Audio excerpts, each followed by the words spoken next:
শীত আসার আগেই আমরা যারা ছাদে বাগান করি বা উঠোনে বাগান করি মরশুমি ফুলের, তাতে বিভিন্ন ধরনের মরশুমি ফুল আমরা লাগিয়ে থাকি। আজকে আমি এই যে আমার ছাদ বাগানে গাঁদা ফুলের যে গাছের চারা দেখতে পাচ্ছেন আপনারা, সেই গাছের চারা থেকে লাগানো থেকে শুরু করে এবং শেষ পর্যন্ত আমি এই গাঁদা গাছের পরিচর্যা আপনাদের সামনে তুলে ধরব। নমস্কার, আমি দেবজ্যোতি অধিকারী ওরফে রান্তু। আপনারা দেখছেন আমার ইউটিউব চ্যানেল রান্তুর ছাদ বাগান। আমি এই যে চারাগুলোকে দুর্গাপুজোর আগেই নিয়ে এসেছিলাম, নিয়ে এসে এই যে মাটির টব বা চায়ের কাপে বসিয়ে দিয়েছিলাম। এই গাছগুলোর মধ্যে কিন্তু এখন গাঁদা গাছগুলো ফাইনাল পটিং করার সময় চলে এসেছে এবং সেটাই আজকে আপনাদেরকে আমি করে দেখাচ্ছি। এই যে দেখুন আমার কাছে যে টবগুলো দেখছেন, আমি মোটামুটি সবগুলোই বসিয়ে রেখেছি। শুধুমাত্র এই ভিডিওটা করার জন্যই আমি ৪ টি গাঁদা গাছের চারা কি করে বসাই সেটাই আপনাদেরকে দেখাবো। এবং এই যে আমার মিডিয়াগুলো, এই মিডিয়াগুলো কিন্তু আমি ২ মাস আগেই বানিয়ে রেখেছিলাম। দেখুন কতটা হালকা এবং কতটা ঝুরঝুরে। দেখলেই আপনারা বুঝতে পারবেন। এই দেখুন আমি মাটি মানে কাগজের গ্লাসের থেকে কি করে চারাগুলোকে বের করছি। দেখুন কিভাবে রুট বল তৈরি হয়েছে। জাস্ট আমি মাটি সরিয়ে নিয়ে এই গাছটিকে মাঝখানে বরাবর দিয়ে মাটিটি ঠেকে দেব এবং এটা দেখানোর পর দেখুন আমি আরো আরেকটি গাছকে রিপোর্ট করে দেখাচ্ছি, যেটা কিনা আমি ৪ টি গাছকে দেখাবো। তাতে কি হবে আপনাদের সুবিধা হবে এবং এই যে কাগজের গ্লাসে মানে কাগজের কাপে চারা বসালে রিপোর্ট করতে কতটা সুবিধা সেটাই আপনারা দেখুন। খুব সহজেই কিন্তু করা যায়। আমি এই যে পটিংটি করছি কিন্তু রিপোর্টিংটি করছি কিন্তু আমি রাত্রিবেলায়। তাতে কি হয় রাত্রিবেলায় গাছে রিপোর্ট করলে সারারাত শিশিরে পড়ে গিয়ে গাছ কিন্তু একদম সতেজ থাকে। যেহেতু আমি রুট বলে কোনো হাত দেইনি, জাস্ট গ্লাস থেকে তুলে নিয়ে বসিয়ে দিচ্ছি। দেখুন ৩ নম্বরটা হয়ে গেল। এবার আমি ৪ নম্বর যে টবের সেটাতে বসাচ্ছি। মাটিটি দেখুন, মিডিয়াটি দেখুন কি সুন্দর ঝরঝর, দেখলে মনে হচ্ছে যে বালির মধ্যে হয়তো বসাচ্ছি। কিন্তু না, এই মাটিটি আমি ২ মাস আগেই তৈরি করে রেখেছিলাম। সাধারণ মাটি নিয়েছিলাম ৪০ ভাগ, ৩০ ভাগ নিয়েছিলাম কম্পোস্ট, নিমখোল, শিংকুচি, সর্ষের খোল, বাদাম খোল সমস্ত কিছু মিশিয়ে কিন্তু আমি হাড় গুঁড়ো, আ চামড়া সার সমস্ত কিছু মিশিয়ে কিন্তু এই মাটিটি তৈরি করে রেখেছিলাম। সেই মাটিতে কিন্তু আমি এই গাছগুলো বসিয়ে দিচ্ছি। এবার আমি এই যে আমার গাছ বসানো হয়ে গেল, এবার আমি কি করব, এই গাছগুলোতে ভরপুর করে জল দিয়ে দেব। কারণ ভরপুর করে জল দিতে হবে এই কারণেই, যেহেতু একদম শুকনো মাটি, ভরপুর করে জল যদি না দেওয়া যায় তাহলে কিন্তু তলের দিকের মাটি শুকনোই থেকে যাবে এবং এই জল দেওয়ার পর যখন মাটিটি শুকোবে তারপরে কিন্তু আমি এই গাছে ২য় বার জল দেব। তার আগে আর কোনো জল দেব না এবং গাছগুলো কিন্তু আমি একটা দিন একটু শেডি এরিয়াতে রেখে দেবো। এই দেখুন আমি গাছগুলোতে ভরপুর করে জল দিয়েছি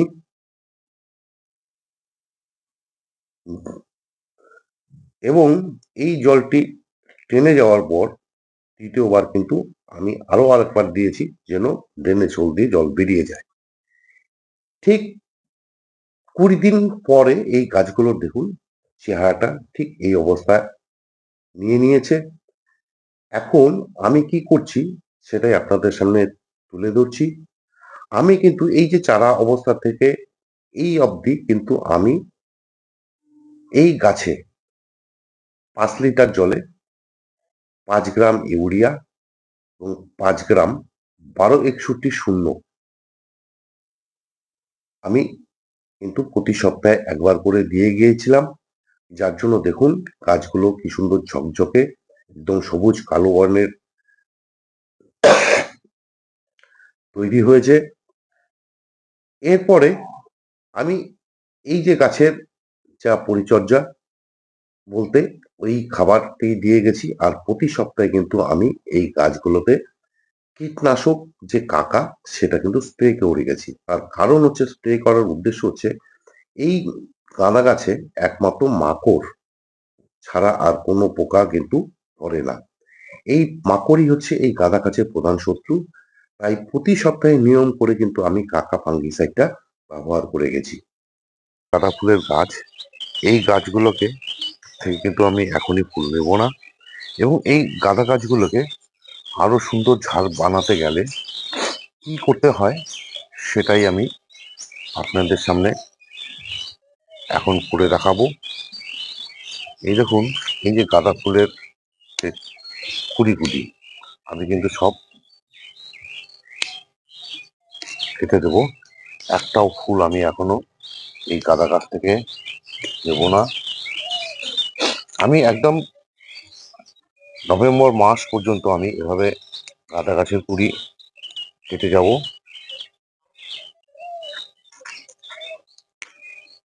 দেখতে হয়তো বিষয়টা নির্মম মনে হচ্ছে, কিন্তু ভালো কিছু করতে গেলে, বেশি ফুল পেতে গেলে আমাকে কিন্তু এ সমস্ত কিন্তু কাজ করতেই হবে।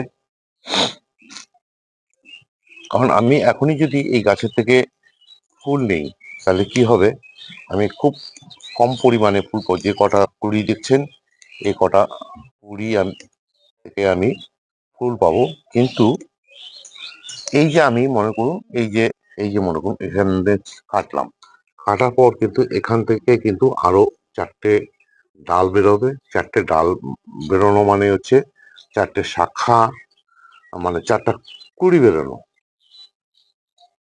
এই এখন যেটা দেখাবো সেটা হচ্ছে, আমি কিন্তু আমার এই যে গাঁদা গাছগুলোকে প্রতিদিন দুবেলা, সকালবেলা এবং বিকেলবেলা গাছগুলোকে এভাবে স্প্রে করে দেই।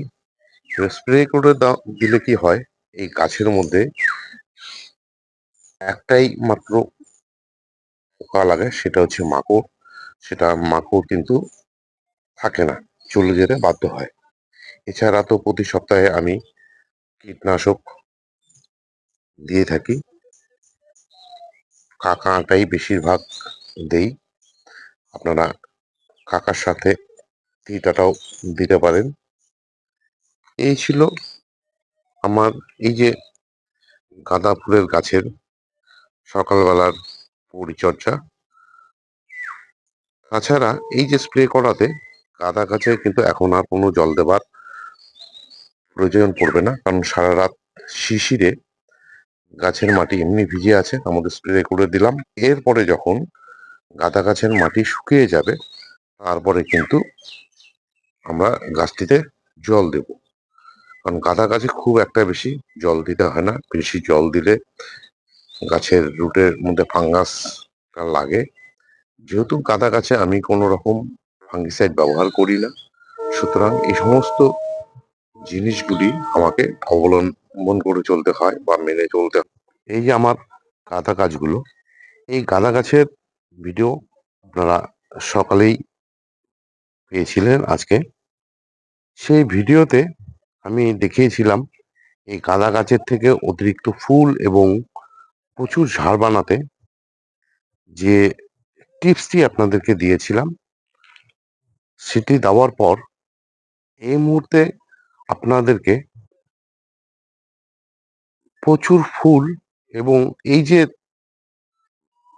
খুব সুন্দর ঝাড় তৈরি করার যে আসল টিপস, সেটা এখন আপনাদেরকে জানাবো বা দেখাবো। আপনারা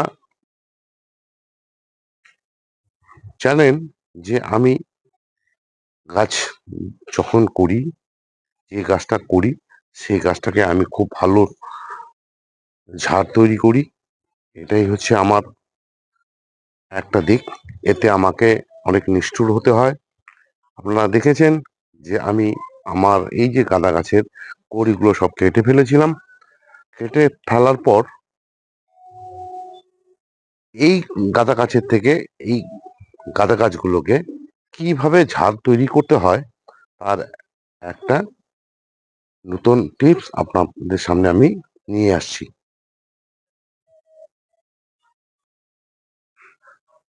এই যে আমি একটি মগ নিয়ে নিয়েছি 1 লিটারের। এই 1 লিটারের মগের মধ্যে 5 গ্রাম নিলাম হচ্ছে ইউরিয়া, আর এই যে 5 গ্রাম নিলাম ম্যাগনেসিয়াম সালফেট। এটাতে কি করব, আমি 5 লিটার জলের সঙ্গে এই খাবারগুলোকে মিশাবো। মিশিয়ে আমি জলে স্প্রে করব। আপনারা একটু দেখুন ধৈর্য সহকারে। এই যে খাবারটি আমি 5 লিটার জলে 5 গ্রাম ইউরিয়া এবং 5 গ্রাম ম্যাগনেসিয়াম সালফেট নিয়ে এই গাছগুলোকে ভালো করে স্প্রে করে দিলাম। এই যে খাবারটি, এই খাবারটি কিন্তু আমি 10 দিন অন্তর ব্যবহার করে যাব এই নভেম্বর মাস পুরো জুড়ে। এই নভেম্বর মাসের আরেকবার আমি এই যে খাবারটি দিলাম, এই খাবারটি কিন্তু আমি বিকেলবেলা স্প্রে করলাম। এই খাবারটি সাধারণত বিকেলবেলাতে স্প্রে করতে হয়। এরপরে যে কাজটি করব সেটা হচ্ছে, আমি কিন্তু এই সপ্তাহে আর কোনো রকমের এই গাছে শুধু খালি জলে স্প্রে করে যাব, কীটনাশক দেব, আর হচ্ছে কুড়ি যদি যেসব কুড়িগুলো বড় হবে সেই কুড়িগুলোকে কেটে দেব। কেটে দেওয়ার পর ঠিক 10 দিন পরে আমি কিন্তু আরেকবার এই যে ম্যাগনেসিয়াম সালফেট এবং ইউরিয়ার স্প্রে করব। সামনের সপ্তাহ থেকে কিন্তু আমি প্রতি সপ্তাহে সর্ষের খোল জল ব্যবহার করব। এবং একদিন এই যে জৈব মিক্স খাবার বানানো দেখিয়েছিলাম, সেই জৈব মিক্স খাবার আমি প্রতি মাসে এখন থেকে একদম ফুল শেষ হওয়া পর্যন্ত কিন্তু আমি এই জৈব মিক্স খাবারটি দিয়ে যাব।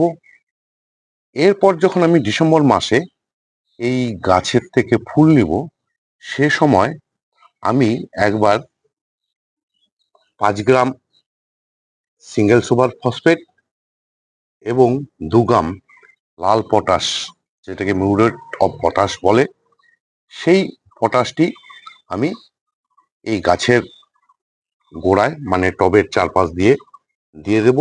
এতে কি হবে, গাছের ফুল যেমন বেশি হবে ঠিক তেমন ফুলের সাইজ বড় হবে, ফুল এবং অনেকদিন টিকসই করবে।